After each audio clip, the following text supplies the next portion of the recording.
You may start the recording. This meeting is being recorded. Yeah. Okay. So, hi everyone. This is Shivakant. First of all, thanks for joining this session. Today we will be discussing about designing a task scheduler or a job scheduler. So this is a problem that could be scoped at any level. So most likely, there are situations where this can be asked as a LLD problem where you need to use some sort of executor service or internally create an executors, a scheduled executor out of the executor service. So that is kind of a LLD scope. And then at a very high level scope, there are dedicated professional job schedulers like Airflow, which does the same thing. Now, this is somewhere in between that we want to design a job scheduler at high level, and we will be touching the requirement and we'll see, what else can be done. So effectively, we are trying to build something like Airflow, or you can say, I mean, as and when we add more feature, it will become like that. So this is basically, so problem scope is clear. The problem scope is clear here at least. Yeah. So Sure. The Okay, scheduler. cool. Yeah. Once again, just want to clarify one thing. Yeah. So Why is not? the Yeah. jobs that is going to scheduled on this scheduler will have any dependency on each other, or? Okay, sure. So do we want to support dependencies on the jobs? So as of now, in this design, we don't have that would require drilling down a bit more. So but we can see if we are able to somehow cater to that. Not yet, I would say. Yeah. And anything else? So yeah. So here, what we are targeting is that, first of all, we will have some clarifying question like what exactly are we trying to build? Is it like, single execution versus, some sort of, frequency or, recurrent, scheduler that we want to build. So here we can say that we are building something like a cron job with, there will be some sort of schedules like, and recurrence will be also there. Like I can set that every first Monday of month, or every first day of the week, something like that, or first midnight of the month. So that sort of thing we are thinking here. Design on work or script. So here what happens is generally when we want to evolve this up, then we will have to actually design some sort of data model, or more like some sort of language, like or the underlying engine like we want to design. So those are like not required. We will use kind of, we will talk about how we will build the system and what are the moving parts. So let me kind of say that there will be a scheduler component we can think of, and then we will have some sort of execution component. But mostly we will talk about how it works as part of the bigger piece, and the big picture here will be like how these things interact with each other and how do they work. So yeah, so now what is the scale we are targeting here? The scale typically we can think of maybe 100K daily jobs sort of. So any other clarifying question do you have, or you want me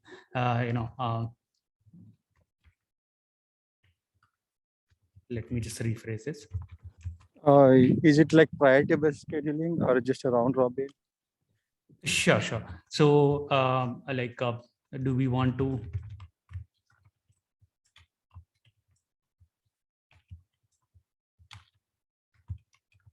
Yeah. So this is something we can discuss. Not basically, I don't have yet in the design to be true. So I can definitely discuss about it. Let's see how it works out. Hey, one we can question. Yeah. Maybe it's not a very good one, but what I'm thinking, like, does it matter for the length of the job, or it is not of a concern at all? Yeah, so length of the yeah, so length of job is the thing, like it should be in some human practical range. Like let's say that typically the scope of scheduling is daily, weekly, monthly sort of thing is there. So I definitely want that for a daily, human perceivable would be the right word here. So let's say that I have a daily job. So I would want it to terminate in, 1 to 6 hours typically should be the SLA. Beyond that, if it is there, then it will not be able to complete in that specific, time windows. Similarly, if it is a weekly job, can we have, one day as SLA or SLO, and maybe terminate the job after that. So this is like we can discuss with the product team, and that the scale and the technical limitation. Based on that, we can set some limits, and ideally this should be configurable. Yeah, to add to that, say for the length, right? So as long as the task is updating the progress, say how much percentage it is done, so we are good. Mhm. So if it is not updating anything, then there is something wrong, and the scheduler can kill that job. If it's running more than the time and there is not updating any progress, then that time we can stop the job. Yeah. Oh, okay. Yeah. Thanks. Yeah, I have a question as well. What semantic do we want to support? Do we want to support exactly once or at most once? Yeah, because when we will try to submit a job, yeah, we will probably have a chance to fail. Yeah, and we need to decide. Sure. So we can maybe cover this up. We can definitely track this. So I just have one question. So I don't know, the scheduler is a multi-threaded system, or is it a single thread? Okay, that would be something. So yeah, let me capture that as well. That would be like implementation specific, right? How are you going to implement the scheduler? So Okay. the scheduler functionalities are more to accommodate that you can split into multi-threading. So Okay. if it's very basic scheduler, then single thread would be fine. Right? Okay. So it based on the how many functionalities your scheduler going to support. Yeah, I think But generally speaking, it will be multi-threaded. multi-thread Because it has to schedule jobs, monitoring, health checkup. So there are many things it has to do, right? So it will be obviously multi-threading. And how about normally scheduler is a single EC or instances execution, right? Not the multiple EC2 it won't execute, right? Or I mean, it is a distributed, not right?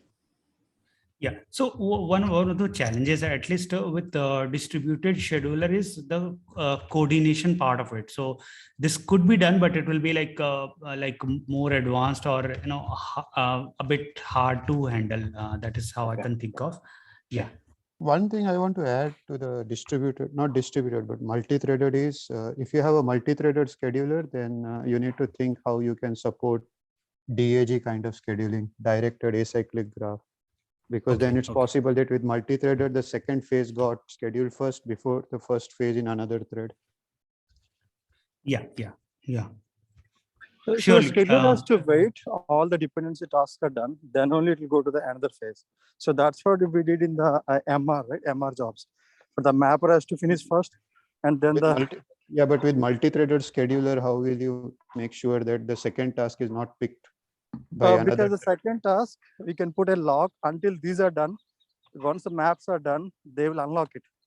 Then the second level. But multi-threaded normally means you have a queue and you just give it out, you farm it out to whichever thread is ready for processing, right?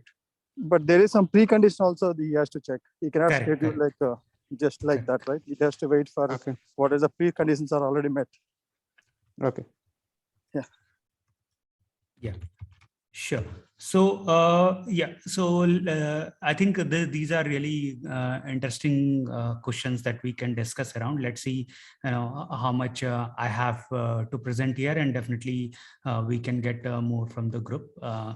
So the very first thing from a more formal setup is that the user should be able to schedule a job. So the job will have a job cron job kind of expression, start or activation time it will have, and maybe stop time or the duration time, like when do we want to stop the campaign. Let's say like every first of the month I'm sending some advertisement, hey, get 5% off when you order from our website, and it is only applicable till today. So this will be, and we want to run it for 1 year. So we'll have some sort of stop, or maybe, stop. So basically stop timing or, frequency basically. So that could be a way to, so typically this is what I have seen, like when I schedule, automatic payment in my bank, it says that, okay, till what time you want to do. I think on calendar also we observe this thing, that you can do either frequency or maybe, till what date. Then the user should be able to get the job status. So this is specifically useful for monitoring part of it, whether my job is running or it is not initiated and it is still stuck or things like that. And there could be scenario that we want to update the job. Let's say that there is already a running job. How do I change the frequency of it? So how it will handle, maybe it will kill the older one and recreate the new one. So yeah, so this is kind of, for simplicity, I'm keeping out of MVP, but we'll see if we are able to cover this. Yeah, sounds good, right? Yes, yeah. Hot update, I'll say hot update the job details. Okay, cool. So now from the non-functional requirement, the very first thing we are seeing is definitely the scale, which is pretty large, like 100K execution per day. So from the coordination perspective, this is large. From any other stateless microservices, this is very small. It is like just one event per one TPS or QPS, or even in Spike, it will be like maybe 10 QPS or something like that. But here, because each of these jobs would meet a lot of events, and there will be a lot of movement, like, job is getting transmitted from one system to other, and it fails and it retries and it gets rescheduled and things like that. So the next thing is availability. So how much availability do we want? So typically I'm saying that in a day,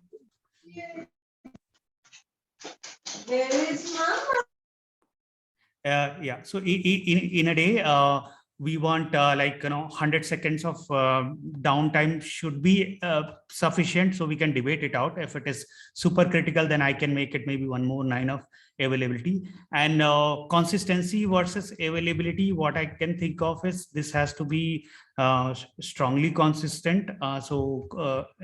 Consistency will rule over availability. So this is what I'm thinking. So why this is necessary here is that it should not happen that one of my readers found that, okay, this is in completed state, other reader found that this is an incomplete state or in progress state, and it reinitiates the thing. So because of eventual consistency model, it could very well happen that my retry system, when it hits the hits the status, sees that, oh, it breached the SLA, and by that time actually it just got completed. So here I'm thinking that consistency should definitely be more important than availability. Then read write ratio, I was just thinking maybe it is 10:1. It could be debatable, so I'll just keep it for simplicity 1:1. I don't know whether I will be able to provide any cacheability here. So as of now, I don't see much of cacheability scope. Let's see. So another thing is like concurrency. So how many jobs in parallel can run here? So that will keep the system up and running. So what I can think of is maybe I can have 1K or 10K jobs. So let's say we were talking about that daily, if my jobs are getting executed, in 1 or couple of hours, like the worst case scenario, then typically for the scale of 100K, I should definitely support 100K, 10K concurrent jobs here. So till now, this looks fine. Any other scope do you want to add or enhance here? Why consistency is needed here? Which one? This one? You said consistency, right? So it is not storing any data, right? But, for the clients. So the data is not shared between the clients. So why do you need consistency here, really? Yeah. So one of the things that we need consistency is the job status. So for example, let's say job status should be unique for the client, right? The job status will not be sent to multiple clients, right? So it's like our job, my job is running, then you don't need status for my job. So only I need it.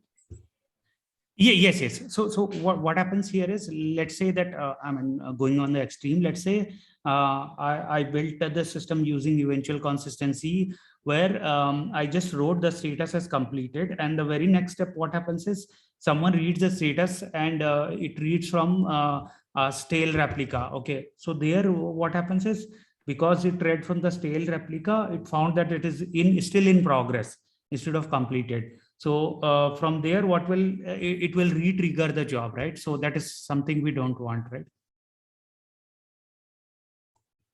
Yeah. So let's say that what all status we have here, like maybe a new job, and then scheduled. I'm just making up something. Then in progress, and then maybe success, and maybe failed, retry, something like this. So now these statuses has to be like strongly consistent. It should not be that two different parts of the same system sees different status. Otherwise, it will behave inconsistently, and there will be certain problems, definitely. So right, sounds good, right? So latency, Because how fast it will execute the job? Do we need to take care of that? Sure. So let me kind of talk about latency. So here, what I'm thinking is, okay, so this is like deep and wide. We can actually think about it. Like, what exactly do we want? This is kind of a little open here. So if we are really doing only batch processing, nightly jobs and all, then even if we are having high latency of maybe 5 minutes or 2 minutes, it's totally fine. But if we are doing some more critical jobs, maybe at the end of every trading event, I want to do a small auditing job, let's say, then it will require really low latency. Maybe in couple of seconds it should schedule. So here the business scope is not very defined here. So because of that, it is kind of open. So do you want me to restrict to something? Then I can think from that perspective and restrict. So this is kind of as of now, this is open. So latency here means when I trigger a schedule a job, and so how soon can I get the output of it? Let's say I trigger it to run it now, and so what could happen is it could take 1 minute to schedule. So is that totally fine? So I think for most practical purposes, it is like 1 minute of end-to-end latency is just fine as per me. But we can debate it out that no, we want more critical scheduling, then we can have this more fine-grained. Yeah. Just to add to the latency part, I was trying to read some scheduling services, some open source Uber or some place, and sure. one of the things they mentioned, it's not latency, but the requirement is that if a job is scheduled to run at, let's say, 1 p.m., it is okay if the job is scheduled by, if it's delayed by like 4 to 5 seconds. Okay. So that is fine. So reaction time, we can alternatively say this. So reaction time but of latency time, but latency doesn't really make sense in this case. I Yeah. didn't understand why the Sure, original guy, sure. whoever asked about latency, I don't know why he was asking about latency. So I think it is not very clearly defined what should we call this thing, because end user might think that I'm triggering a job. How soon am I getting the job done? So in a sync system, we totally understand that we have to wait for wait for the system to process and return me in couple of basically couple of several milliseconds. But that depends on here, the job, right? I mean, it can be a big batch processing job which takes 5 hours, or it can be send an email which take 2 minutes. Yes. So I think what we can say is maybe scheduling reaction time. I know there is no formal word for this. The closest word I could also think of is latency. Like when I schedule something, how soon can it react? So yeah. So if someone can suggest something better, I'll definitely replace that. So yeah. So this is kind of more like an async thing, right? You are scheduling something going away. So does the latency word, is that applicable? I haven't read anywhere a very clean definition for this, whether in async they measure it as latency or reaction time. So maybe we can just go with this so we can find it out offline. Yeah, that makes sense. Yeah. Okay, cool. Yeah, So in trading, we have a term called slippage. I don't know whether it matters here, but slippage is something where you executed at a price which is not the price which you wanted it to be, like an exact price. So I don't know whether that term can be applied here, slippage of the start time. I think it will be an overkill, because then we will have to. No. I'm just saying what would be a good word. You are asking, right? What would be Sure. So this is like financial trading term. So this looks like a very extreme scenario of this, because when we are saying slippage, it negatively means that we are always slipping the schedule. But there is no side effect of running the same batch job at 12 or 12:05, because most likely we will have similar set of scenarios. I understand it will not be exactly the same, because I just want to, I mean, we can design the system. Let's say that I want to capture the trade from 9 a.m. to 9 p.m. or 9 p.m. to 9 p.m. And I give a delay of maybe 3 hours just to settle down all the noise, and everything is stored in S3 bucket. Then I run at 12 or 12:05, it doesn't matter, so to say. 12 or 12:05 doesn't matter to me. So here the slippage is kind of extreme and seemingly not applicable, because it means that when we are slipping something, we are missing on something. But here we are not missing much. That's my thought here. So yeah, so now like we are just thinking that delete a job is not required. Security, I don't know, I'm just skipping that part here. And so let me kind of quickly jump into the back of the envelope calculation here. So we have 100K job. Each job will have some name, schedule, and maybe some scripts to run, which would be like maybe 1 kilobyte max, that is I can think of. So here 1K into 1M, so it is just 100 MB of job metadata. So it doesn't look like that huge. And 1000 runs, 1 kilobyte historic run. So now each of these could have, just for storage purpose, we can have 1000 runs for this, which is like for 3 years. So here 1K for each run, so we can actually multiply it by again 100K. So it's again coming to the same thing. So one more zero will come here. So this I will put it in storage here. So historic run will come in this section. Let me pull it here. It will be more clean here. So storage for 3 years, which is like 1000, which is 1000 runs, and let's say 1 kilobyte each of the run is taking. So here it will take 100 GB max for. Got it, right? Yeah. Now I think it is more clear. Yeah. Cool. So yeah, so I'll just go into compute. So here it looks like a very less compute intensive as well for the. Sorry to interrupt. This 100K jobs is the volume for how much duration it is? So this is basically 100K daily, daily jobs basically. Similar to daily active user. So we can have up to 100K, daily jobs, job schedules that get executed, just to be more precise. Okay, in that case, when we are calculating the storage for 3 years, is it not something like we need to multiply by 3 into 365 into 100K? Is it not like that? Yeah, sure. It's like that only. So for a historic run of 3 year, I'll mention it like this. So which is actually 1000 days of run for 1 kilobyte metadata, and 100K jobs. So how much it is coming? Like it is actually coming to this 1K into 1K into 100K. So this is actually, this will be coming to 100 GB.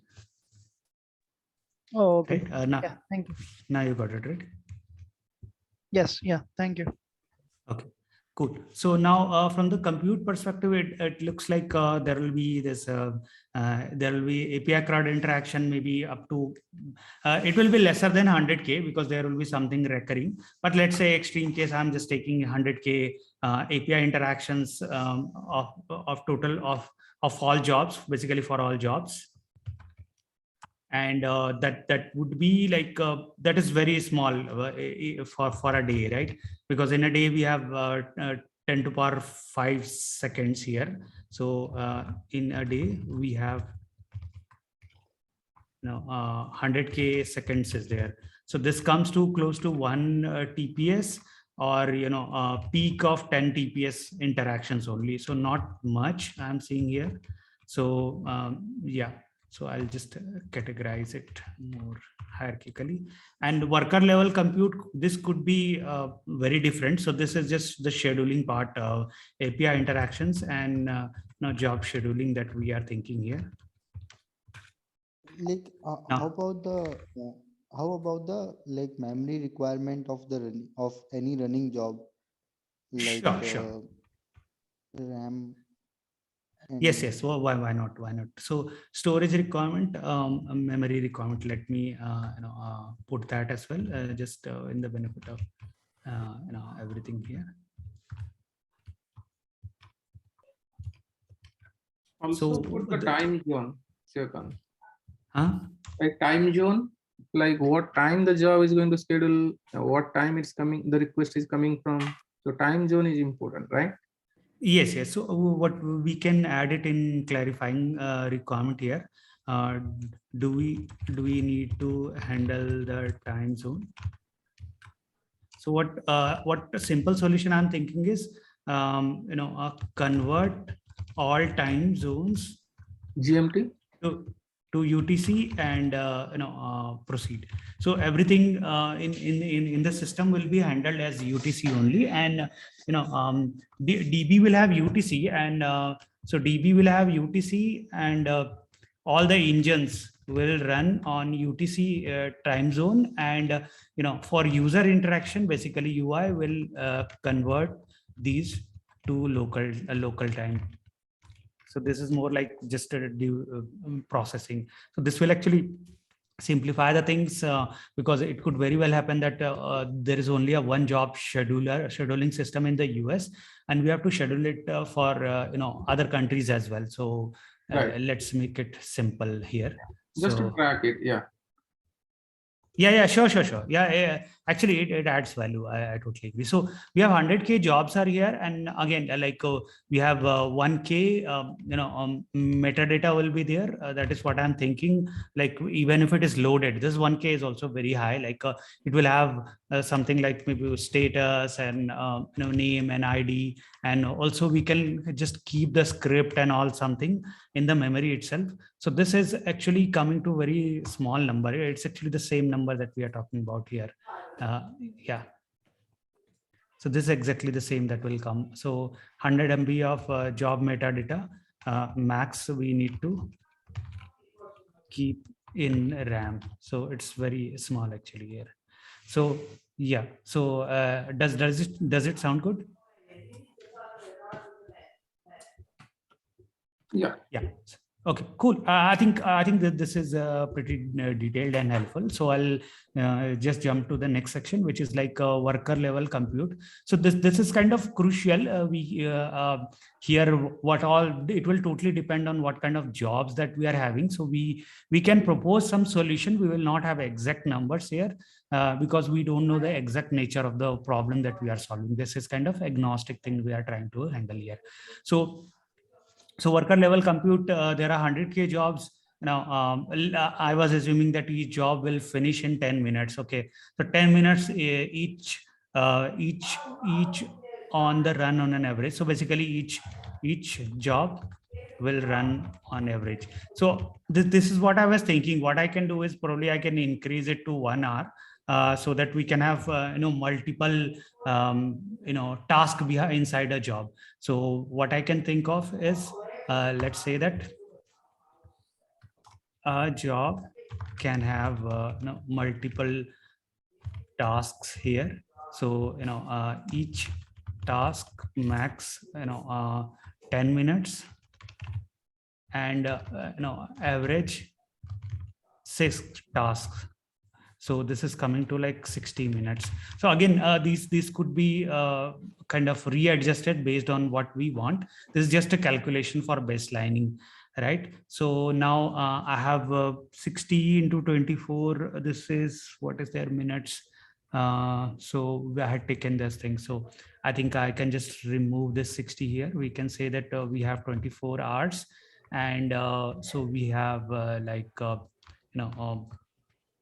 yeah, so we have 24 hours. So this is taking up, we will need by a single worker. So in a day, okay, what was my calculation? How did I came to 100 jobs in a day? Okay, so we have, let's say, so first of all, this range looks good. Like, I want 100 minutes, one hour for each of these jobs to be running concurrently. Is that fine kind of estimation, or do you think this is too much to take?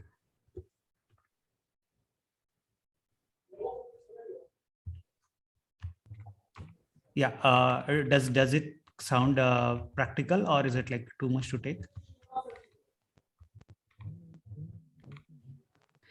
Okay, let me kind of go ahead here. So let's say I have 60 minutes. So concurrently, if these jobs are running, and I have how many? So let's say I have 24 hours, and then in those 24 hours, if I have one worker, so one worker can handle 24 different jobs. So suppose yeah, so 24 different jobs can be handled by a single worker in a day, right? So now let's say that 24 different jobs can be handled. I think here slightly I'm overestimating. That's why some numbers are coming really weird. Like, I don't want 1,000 parallel workers and all. I think it will be really messy. I'll come to this. What I was trying to do was that how many workers do we really need to finish all these jobs in parallel? This is coming to a little bit huge, I think. So so here it was coming to 1,000 workers. So if I do actually 1 hour, then it will be 10,000 workers. I think it will go crazy here. So I'll just reduce it to the previous estimate only. So here it is coming to something like 10 minutes per job. Yeah, per job. And those job could have 10 maybe tasks. And for simplicity, let's say that all those tasks will take maybe 1 minute of time, so that we can break those as well. So here it is somehow it is coming to 100 jobs in a day, and we will need 1,000 workers. Some calculation I'm missing here. I'll come to that. So Shiva, yeah, sure. Shiva, usually which metric of the server defines the workers? Is it the how many cores of processor is that, is the what defines the number of workers? Okay, yeah, good question. So yeah, so actually in different paradigm it could be different. So I can talk from the Spark perspective. So I'm going into this very segment of work. So like, we can have elastic worker on demand. We can spin up basically Kubernetes pod, or some VM or EMR, or Spark, something like this. Now what we can define, it's totally on us what we can define. So I'll talk first of all from Spark perspective. So Spark has something called executors are there. So they are basically the executor, or the number of cores. I think let me stick to simple term. Cores are there. So let's say, so what it will do is, I have a Spark job where I say that I want this job to take 4 cores, and and then run it basically complete this thing. So what it will do is, it will concurrently use 4 threads and try to finish this thing. So now if I just choose 1 core, theoretically it will take 4x more time. But here it will depend on what is the actual worker that we are using, because it has to be on the design of that. For example, if I'm using a VM and I have a Python code which is not very optimized for concurrent execution, so even if I provide more cores, it doesn't matter to it. Like it is a simple, let's say pandas job is there, and let's assume that it is not multi-threaded. So what we will do there is we'll just run the pandas job in one of my VM, and that VM becomes a unit of the worker. Basically, one VM is equal to one worker here, because we don't know what we haven't actually thought through, like what will be the concurrency capacity. But here it's like a number of CPU cores could be attributed to the number of workers, though we don't schedule at this level. But for the Spark scheduler, which is again another engine, basically the yarn and all, it does in that way. So for our scope, this is the thing that we are thinking here. One VM is equal to one worker. That's all. Yeah, sure. One question. Say like, so yeah, these all requirements that it's fine. I think, can you just jump onto the heart of the problem, how the scheduling happens?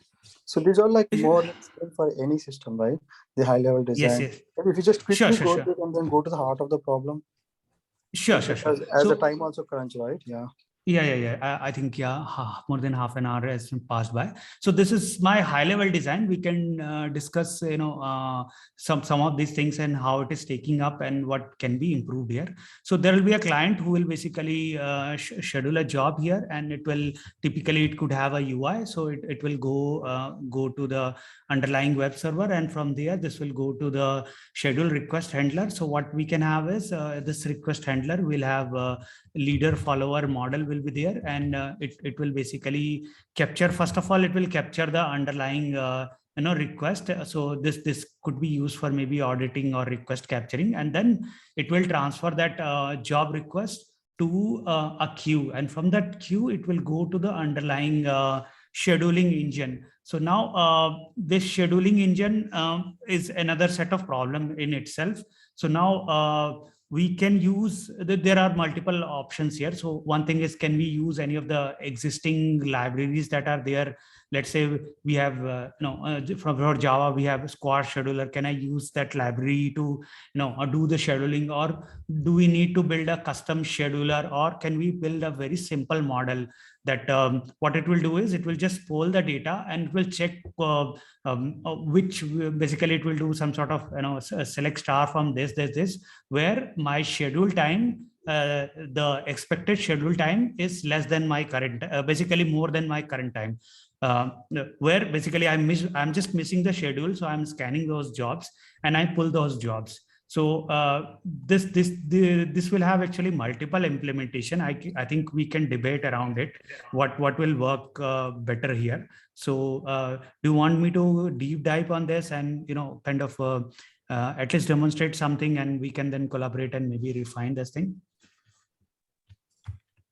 So did you just say that you're going to pull all those tasks from the database, like at a particular frequency, like every 5 seconds or something? So there are actually multiple options that are that I could think of. One thing is like, can I pull the jobs every 1 minute? Okay, so this could be pretty easy to implement. Like every 1 minute, I will have a query which will say, which will just say that give me all jobs for which the execution, basically the schedule time is greater than or equal to current time. So that means they just miss their, basically they cross their slippage time. So this is the slippage word we discussed here, right? So they just slipped here and we are fine to slip, right? And then we pick up those applicable job, and then what we will do is this guy will do pulling from here, and then it will put the job in the job queue here, and from here it will go to the worker. The worker will actually poll those jobs which have certain status. Let's say, once it goes here, it will be like scheduled status. So it will pick up a scheduled job and it will mark it as in progress, and it will update the status here, maybe in any other DB, status for status tracking. And from there on, once the job is completed, it will again go here and update the status as success or something. And if it sees that it has failed, then it can update the status as failed. So what I can do is, let's say that I'll say the job status here. So will that job be scheduled again if it fails to execute? I mean, after yes, how much time? Yes. So that is what I'm thinking, how we can correlate these things. So this guy, let's say that this gives a failed status here. So the very first thing I'm thinking is this this job will also poll for those information, basically the jobs which are in status failed, or on retry or something like that, on retry. So let's say that this worker is aware that there is a problem, and I want this job to be retried. So it will go here and it will just mark that job as retry, and it will throw away. Now the squad job will see, hey, this job was in failed or on retry. It can reschedule and it will send it here, let's say, and then it can be picked up here. And another thing I'm thinking is, even for failed, we can have something like this, where the job status in progress is there, right? So let's say that there is a job status in progress, and what if the worker can somehow tell the job scheduler that I'm still active, or if it is not able to give the heartbeat, then it will go into some sort of failed state. So if it goes into the failed state, can I reschedule that? So that could be another approach. So I know it will require some more deep dive. Maybe let's give it a try. I'll give another attempt here. So let me see here what will be the statuses here. So the very first thing I could think of is like new, then in progress, then yeah. So in progress is basically the running, and then I can have success, and then I can have failed, I can have on retry. So these are some things I'm thinking, but again, we could refine this thing. And based on the status, this guy will be polling the status, this guy will be also polling the status here. And finally, if it completes, then well, awesome, it's done, so to say. So does it sound good? Like anything, any open thing is here? So that status is a SQL DB or what? Yeah, so here I'm thinking that the status, the job status, and the job scheduler all should be some sort of a relational DB here. So yeah, so relational DB for here would be. Can't we use just one, the first one? Like we update the status there only, or is it? Yeah, so I think that is doable, but what I'm thinking is this might require readjustment. For example, this part of the DB, this will have very low pulling rate, and it will require some sort of at least a very naive solution. It might require some sort of range search, or it might require there is low request throughput here. That is what I am seeing here. So the requirement is very different here when I compare it with the other DB, where it will have like maybe much higher throughput requirement, basically the change update and all. So it will have a bit at least 10x higher throughput that I'm thinking. So if we can fit it in the same DB, we can live with that as well. Otherwise, we can just optimize it separately. Also, after it gets selected, once it goes to the queue again, it waits for it to get consumed, because again the worker will again poll, right? Yeah. So let's say it goes into any failed. There is a job which went into a failed state or on retry, or somehow via some communication we are able to tell that it did not. It exceeded the SLA. And we want to, anyway, kill part we are not talking about. So this guy, what it will do is, from the underlying job status, it will know that, okay, I have to pull this actual job, basically the job ID, and it will pull, and it will again push it here for re-execution. So let's say, my workers were dead and it could not complete in that thing. So, and I have 3 retries here. So can I, give a second chance to it? So that kind of thing I'm thinking here. So let's say, job retrial. Oh, so the second chance, right? So which worker that the job will go, the second retry? Sure. So this is something that, for really good scaling, we want all these components to be, independent and not really sticky here. So so job retry, how it will happen is, the quads, I'm just scaling it a quad job. Let me change it slightly here. 1 second. Because that is kind of a solutioning that we are suggesting, but it is not exactly that. So here, this scheduling engine, it will poll the underlying job, and it will, it will basically pull the job ID from status table, and then pull the job information from scheduler, basically job schedule table or DB, and then it will create a new job for this, job for workers to process.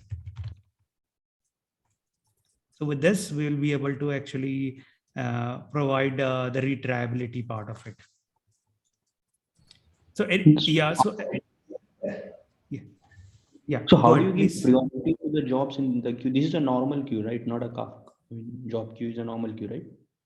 Yeah. So here we haven't actually elaborated how do we do priority queue, just to be true. I think I'll have to give another thought. I'll take some time. So before that, at least let me cover some of the possibilities of what all scheduling engine we can use. So the very first and the very naive and easy to implement is, can we pull all the jobs every minute, and given all the jobs for which the schedule time is greater than current time. So this will be some sort of range search on the DB. So we could, if that is the scenario, then can we use can we use a specialized DB which are good in range search? Then it will be it will be kind of suitable here. This is one thing. Another thing is, can we use some libraries, like let's say I have quad scheduler or some other scheduling library is there, and that will do internally everything. Now the limitation with library is this will be a black box, and we will not be able to really extend this, and some of these libraries are just in memory. So what happens is, if the that node goes down, then we will basically lose everything. We will not have much of the things in control, right? So this is one thing. Third is, we can build custom schedulers using so especially in Java we have this similarly in Python as well, so nothing with language. So we have some sort of scheduler is there, basically scheduled executor service of that sort is there. So I can use scheduled executor service, and that service, what it will do is, using that service, in memory everything will happen. Now what happens there is, since we are custom coding this, whenever we are scheduling with this with this command or something like that, not exactly command, the Python or Java library, again this is a core library.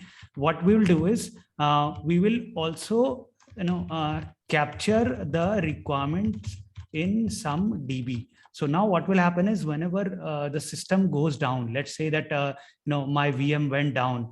Now will I lose all the jobs? No. So what we will do is, on a new VM starting, what it will do is, it will pull all the jobs from the DB, and it will create the scheduled executor,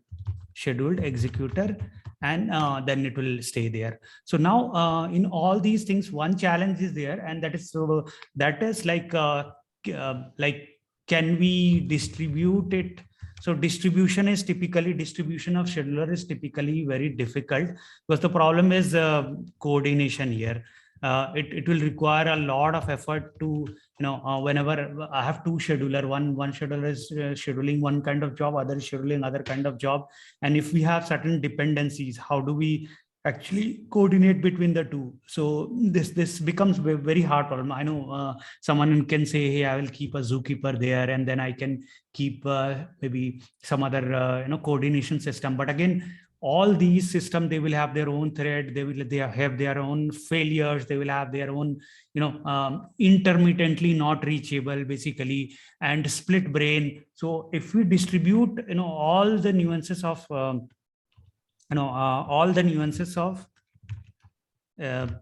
distributed system will land here, like all the aliens landing in the US movies, right?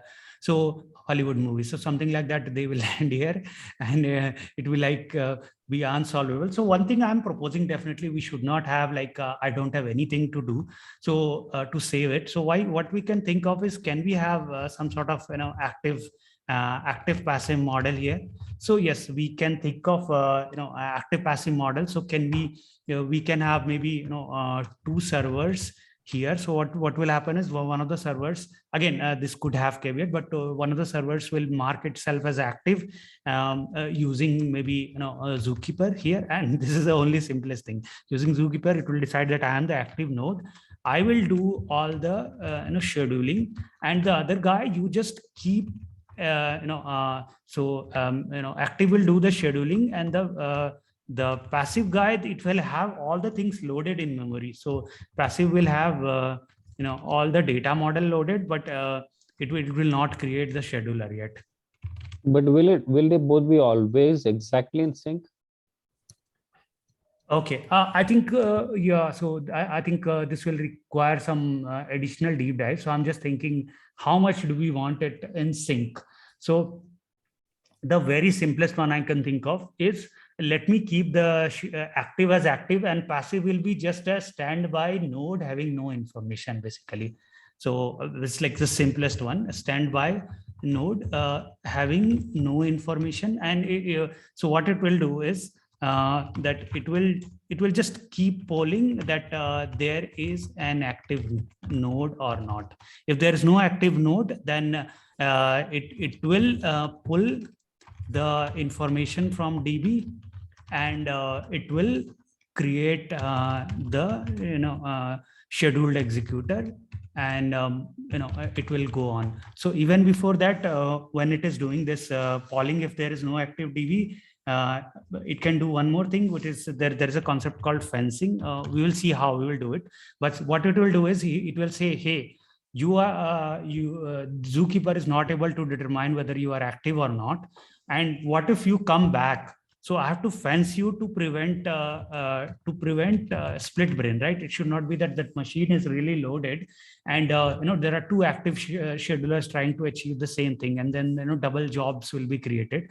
So we'll have to design in such a way that whenever the next scheduler comes, it will do some sort of fencing to prevent split brain. So what can we do here? The very first thing I'm thinking, and again, these are like very tail end of the thing. Can we basically trigger a shutdown of the other machine or the other VM? So if we can have some mechanism, like there will be a REST API that it will see that, okay, other VM via some REST API. So if it can shut down via some REST API to the other one, then it will basically it can shut down that thing. But again, this is not fencing. Fencing is something that the scheduler engine, whenever it takes the data, or actually this is not this one I was talking about. Scheduling engine, if two instances are running, the other instance, there has to be some sort of blocking. Like if it tries to send the information, it has to pass through again zookeeper, and zookeeper will say, hey, you are not the leader. you cannot trigger any such event. So you are not the boss, there is a new boss. So so multiple fencing mechanism we can apply, and probably some of them may not be actually fencing to say, but it will any basically zookeeper will also make sure that the passive or the dead node is not able to trigger new jobs. So those zookeeper is not an intelligent component, so it will be the task of the scheduling engine to always check whether I am the leader or not. So this could be something I'm thinking of. Any caveats, or someone has some better solution in this regard, multiple replicas of this scheduling engine?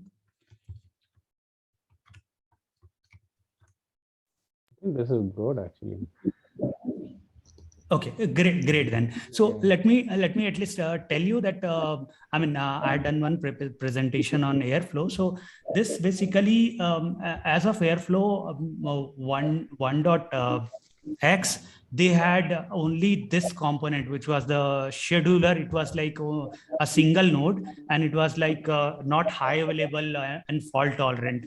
So rest all the pieces of that scheduler like had multiple components, like you can have multiple web server workers, and you can have some sort of queue mechanism here. This is a real system, Airflow.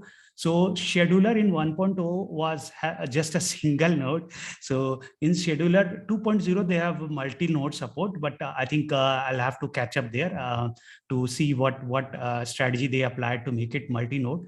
Just till last year, kind of even a premium solution only had a single node there. So yeah, so that kind of complexity it will hold. This is just a very trivial proposal here at that level of complexity. So yeah, so anything else that you would like to elaborate, and then maybe I can catch up, and then some other questions we can take and maybe evolve this thing. So how do you deal with frequently executed jobs? We didn't use any kind of cache. Okay, good. Yeah, sure. It is kind of not very clear here. How do we do frequently executing job? So one thing I'm thinking is, can I, whenever I have a job, can I create a next schedule here? So I can have a next schedule generator. So it is something I'm thinking from the LLD code that I have written, that what it will do is, it will have so this is the job request, or a job execution request, and so this is job execution request. Can I have something similar, let's say a next schedule generator, and do we really need a sync here? Let me just think. It will have get schedule, and if that get schedule has next execution, can it create the next schedule here? So what will happen is, whenever I'm scheduling the current job, I will and I see that this is a recurring job. Okay, so for recurring job, can I create the next schedule here? So this is, first of all, I'm simplest suggesting that whenever I'm getting a schedule, I will just create a next schedule in some table, and that way, whenever I'm doing a scan, at that point of time, that schedule time will be there, right? From there we can get the thing running. Or if so, here so this is for the first proposal basically. So here we will need the next schedule to be created either sync or async. So we can see like how much is the throughput, whether it is hitting the DB hard, then we can make it async or via queue, that or pick up the job once the job is completed. Or so we can have multiple implementation as well. So like when the job completes, I want to run it after 1 hour, so at fixed rate basically, or at schedule delay. So then we will have to think like on completion status, can I have a queue here which will punch that information? So this is one approach, which is like a kind of a very native, or basically Neve, I will say Neve approach that I could think of. And this is library will be kind of more, yeah, this library will be, yeah, please. So what if a very long running job like doesn't stop or something? So how do we, does it keep running, or something stops it or something? Surely. So yeah, so let me just finish this thing. So now when we are talking about any of the robust library implementation, then here we don't have to even worry about it, because the library itself will, in the VM, it will create all the future schedule, and it will do all the dirty work here, which we are trying to do here natively. Similarly, for the executor service, it has scheduled executor service, at least in Java, we have scheduled executor service. So it has all the parameters that it will take care, and we don't have to worry about how does it do it. So let me just go here. Where is it? Sorry, 1 second.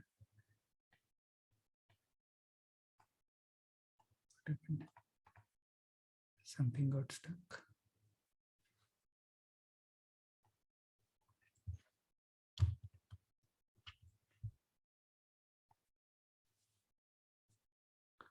So here we are saying, yeah. So can you see this? So if I'm suppose I'm using any sort of library, like core language library. So what I can do is schedule at fixed rate. So automatically this will call back me at certain period, and it will handle. The repeats are also handled automatically. Like what is the initial delay? What is the long period? What is the fixed delay that we want? So this library will handle. Or we can go just one level lower, and we can just create LLD for these library, which effectively is the same thing. So in this model, actually, we don't have to worry about rescheduling or recurring event, because the library itself takes care of this. So it makes sense, right? Yeah. So so now we were talking about something what if can you repeat your question? Maybe I can then visit from that perspective. Yeah, so basically, what if a long running job keeps going on? So how do you stop it or update the status accordingly?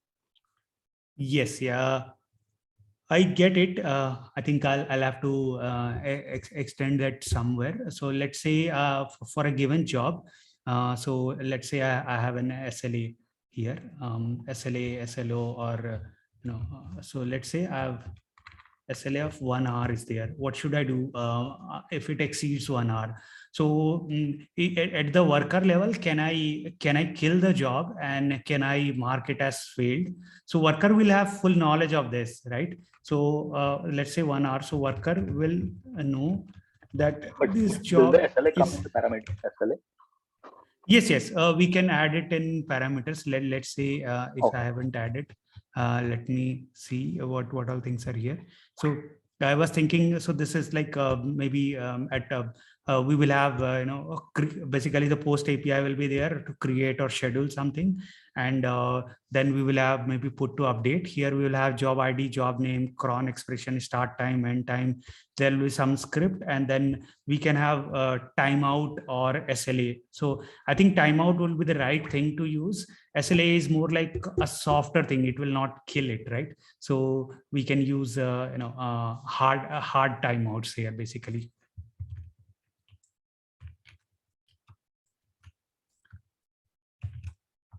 Yeah. So here, so these are kind of some of the states that I can think of: created, scheduled, completed, failed, running, something like that. So some of these I might be changing the wordings, but largely this is effectively the same thing only. So now, so going back to the SLA, not SLA, but let's say I'm saying a timeout. So after the timeout, I have to kill this job. So what the worker will have knowledge of this, that I'm running this job from this time. So can I, kill that job? So I think we have something like this. Yeah. So in Python, I have call to a method with a timeout. So I can set call with a timeout. So what will happen is, if it returns that answer, totally fine. If it doesn't return that answer, basically I completed this job, then what I can do is I can kill that specific thread at a very native level.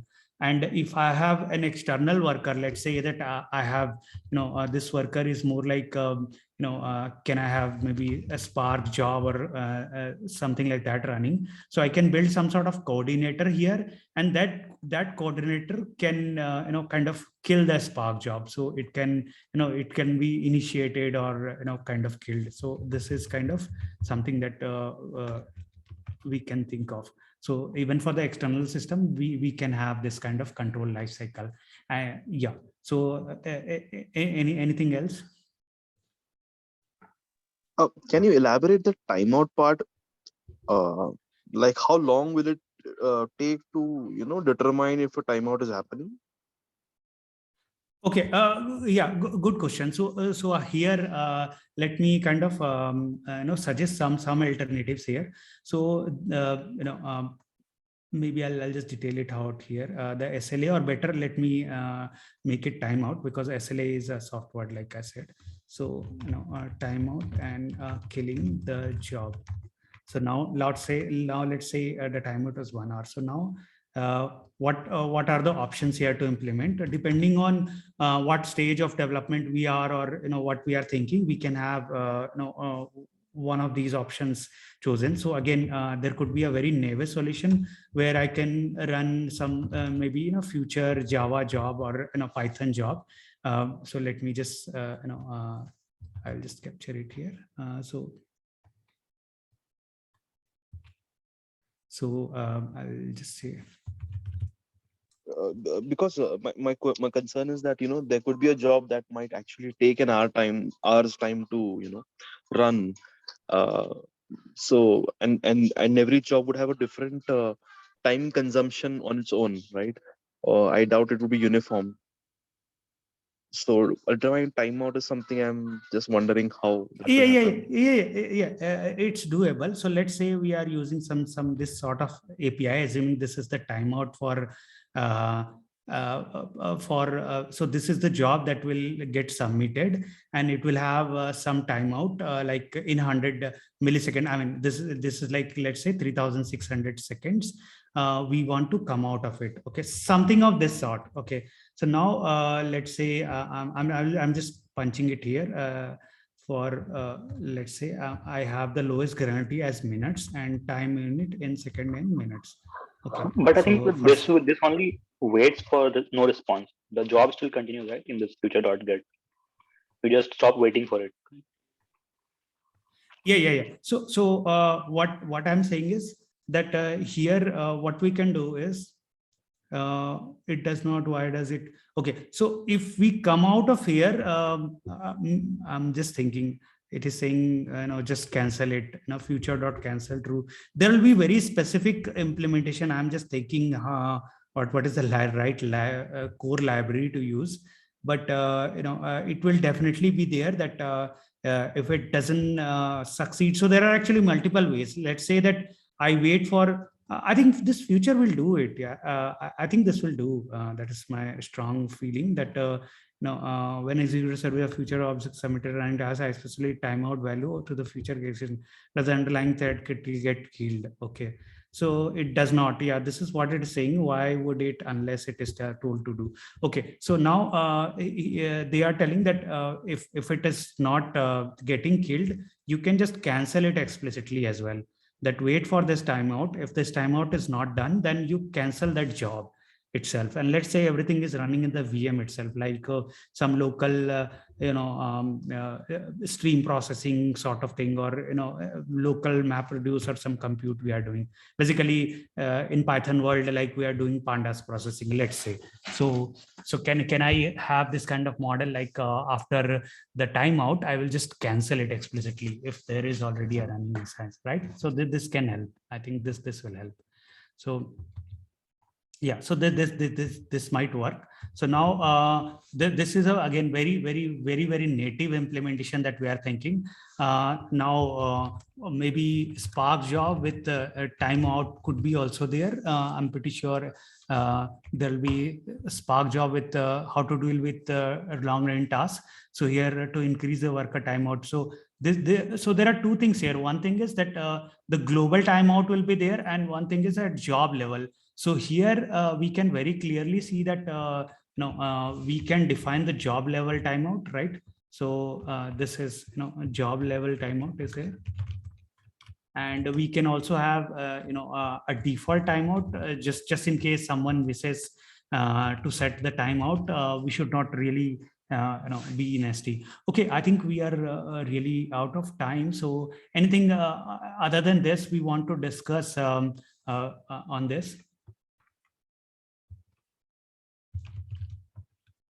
No, I think that's fine. Okay, so couple of things at least people ask for is like how do we manage the idempotency? So the thing is, the worker itself knows the last status of execution. So here, based on the last the task that was handed over to this person, and both knew that okay, this was a failed, and I sent the right request, basically not duplicate. It will make sure I'm not sending duplicate. This will also make sure I'm not receiving duplicate. And based on the combination of trust of ACID relational DB, we can achieve a strong consistency of execution. But by mistake, if someone schedules the same thing again, the system will not know, and it will rerun that thing. So idempotency will be kind of it will be handled automatically. Now if we really want to build further idempotency, I think we will have to think we will have to store the states last execution run. I think last execution run also will be here in the status DB. So basically execution history will be also there. From here we can always decide, okay, this job just got scheduled at the same time. I already have another job which was scheduled at the same time and it got completed. So do I really need to pick this up? So this guy can make more smart decision, like little bit of intelligence will be there in the worker. Whenever it gets a job, can it, so basically let me create an action section of idempotency, and we can little bit discuss about this. So, the worker will check the last run, basically the history of run, and make sure that this instance of run has not already completed. So why we are having the dependency on these worker? Are not these the independent of these jobs, the pool of worker? Yeah, so why this have dependency on this, or which part basically? So it looks like, I mean, whatever you are mentioning, that we do have a strong, tightly coupled with the worker itself. Yeah. So only for status updates, they will interact with this guy. Otherwise, the job they will pick up independently. Let's say I have only 100 workers and 1,000 jobs have been submitted. So these workers will pick up one by one whatever is on the top of the queue. So now, now this part can be done asynchronously. So this can be async, but because we want to scale them independently, but the states has to be really a strong consistency. That's why they have to interact with the same database here. So yeah, so we could very well, what we can do is we can create a in between status management service. I think that will be more aligning to the microservices, and these guys will not talk to the DB because that looks kind of ugly. So they will come to this status management service, and this service will then take care of the status lifecycle. I think that will be more from the microservices perspective, more robust. So yeah. So you are thinking that the job in the queue, it could be possible that that job is already completed by someone? I'm just thinking that what level of idempotency we have to build. So most likely that will not happen as per this design, because both these guys are talking to the same now, at least in this proposal. Both these guys are talking to the status management service, even if it has write through cache and all. It can just update the status whenever the worker is done, and scheduling engine is just checking at that point of time. It will see, hey, it's done already, so it will not publish that event here. But just let's say that it publishes the event by mistake. Then can we have a mechanism that it will check the history of run and make sure that this instance of run has not already completed? So what we can do is we can have some sort of compound or complex key, or a custom ID that this scheduler can maintain. So let's say that the job will have basically job ID, and then job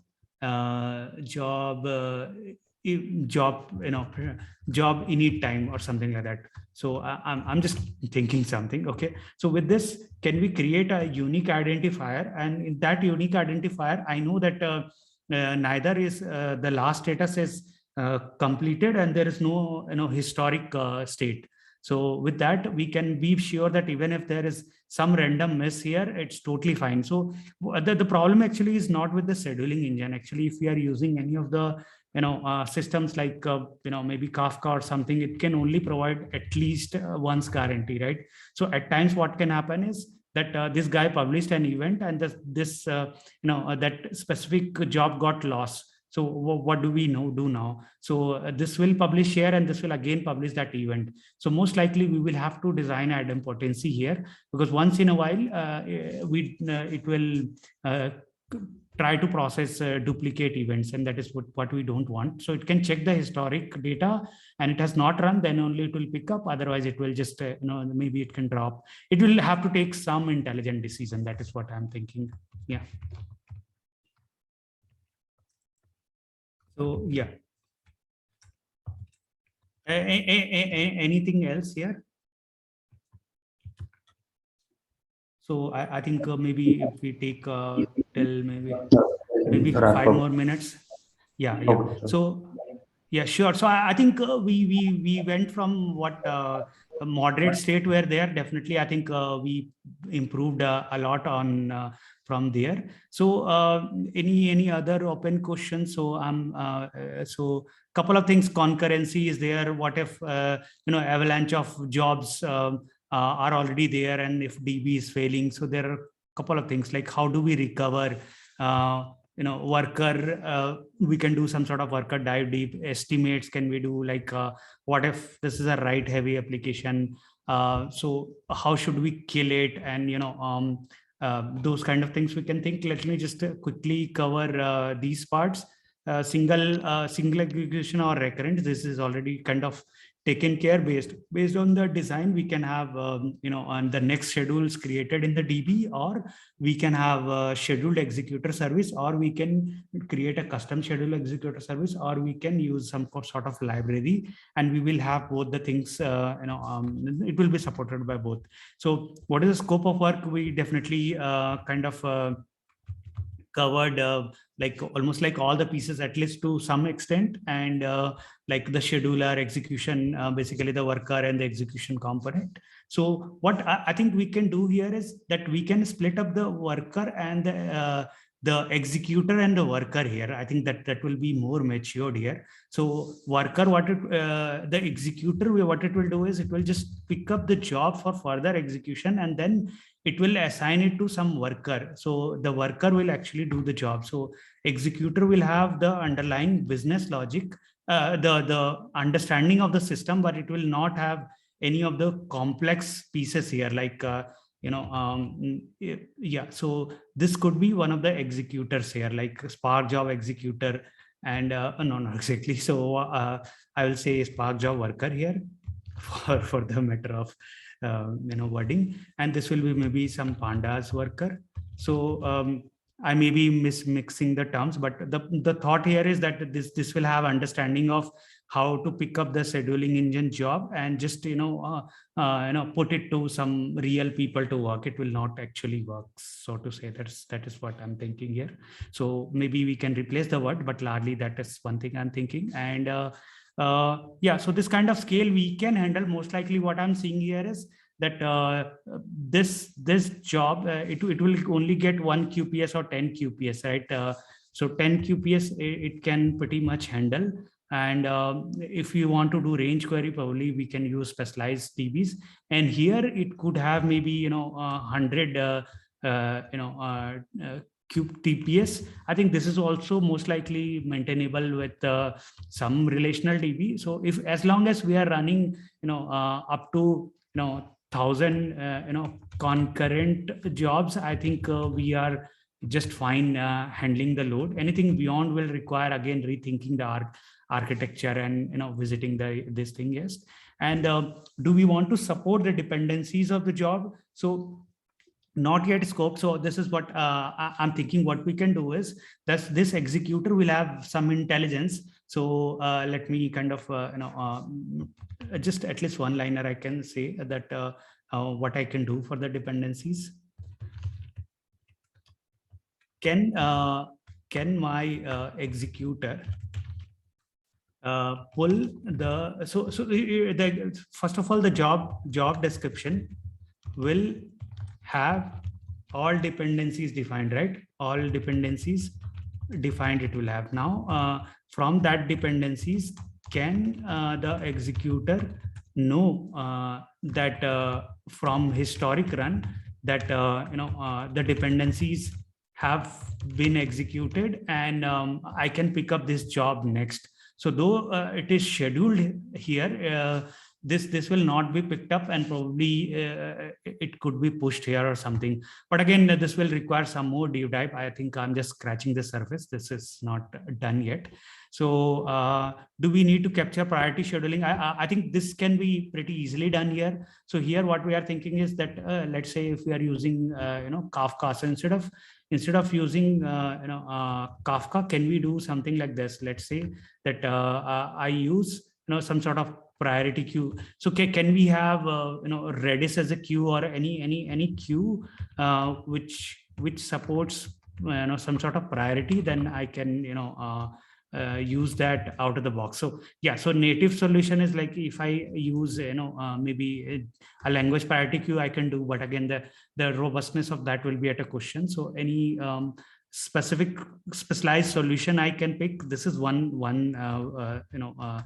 solution. Another thing I can do is maybe I can have multiple topics. Okay, so what will be there is like maybe high priority, medium priority, and maybe a low priority topics. So what will happen is, can I have dedicated consumers for this, and based on the consumers, I'll have higher tier will have more workers, and lower tier will have less workers. So again, this is again at very high level that we can think of, but it will work at least directly at with any solution, including Kafka. And length of job, we already, I think, discussed. We can configure it as job parameter, and we can probably kill it. Health tracking, percentage of task. I think percentage of task would be really hard. I mean, let me be very blunt. It's very, very hard. In fact, any OS also does not tell how much of my file is actually transferred very accurately. So we don't know, like, so even any of the matured system like Spark, it does a best estimate of how much it has done, but it could very well happen that the last job is the heaviest job. So percentage is not possible per se. It can only say that like maybe heartbeat completed or failed, basically, status change it can do. I think this will be very hard. This is not even possible in simple hard disk file copying. So how do we actually tell in complex system where map part is easy, reduce is much more complicated? So exactly once is kind of thing we can emulate with idempotency, checking the history. Yeah, and is the scheduler multi-threaded? So for most simple purpose, actually we will not use multi-threading. It gets very complicated. So it will be a single threaded. I know it will sound counterintuitive, and single node, a single active node, because coordinating between the threads will become a headache. And anyway, this is like 1 to 10 QPS. So for CPU, it is all 99.9% it's idling only. So it will not have any, this is not compute intensive. This is not compute intensive, so it doesn't matter. So anyone who is aware about Node.js or who has love for Node.js, they will know that single thread is also so much powerful, right? May make sense, right? Yeah. Node.js So, is single threaded. yeah, so Node.js is single threaded. It's still like super powerful. I mean, I will not go there, but with the event loop, it is able to do so much of this thing. And distributed, again, it is very advanced, hard. I mean, the Airflow 1.0 did not had this. 2.x, I'll need to check, and this also is solved. So I think largely we have, at least out of maybe 10 scope of discussion, at least 8 of them we covered. And yeah, so that's all from my side. Anything else? Maybe 2 more minutes. I think we really spilled, but yeah, let's say for the benefit of who all are here, let's kind of close this thing gracefully. So any other thing anyone has in mind, at least I can put it in question, and maybe offline we can discuss. Yeah. Cool. Then since we don't have any question, I'll say we are done, and that's all. Yeah. So